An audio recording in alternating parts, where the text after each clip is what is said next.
Now we're going to talk about the Annals of Ireland by the Four Masters. This is an outstanding piece of Irish history, and it's done in sort of a manner on a year-by-year basis where it talks about important events that happened in that year, the year of the Great Storm, the year O'Rourke slaughtered O'Reilly, and the next year O'Reilly would slaughter O'Rourke.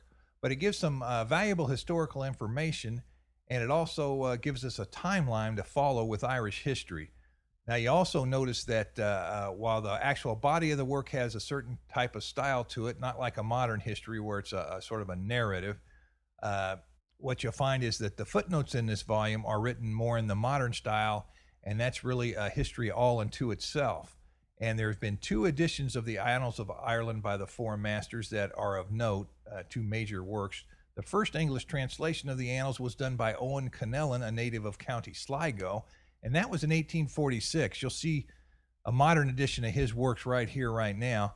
And there's also an edition done a couple of years later. There was a rivalry between the authors by O'Donovan. And O'Donovan came out with a set a little bit at a time. And originally his set came out as a five fat volumes of the history of Ireland by the Four Masters.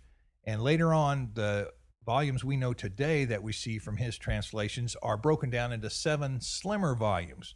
So remember that. A lot of people aren't even aware that there were originally only 5 large volumes to O'Donovan's translation.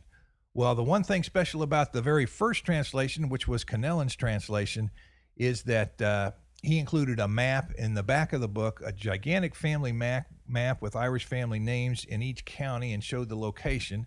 And that's very interesting, and we've added a little index to that to help historians, and that was done by McDermott.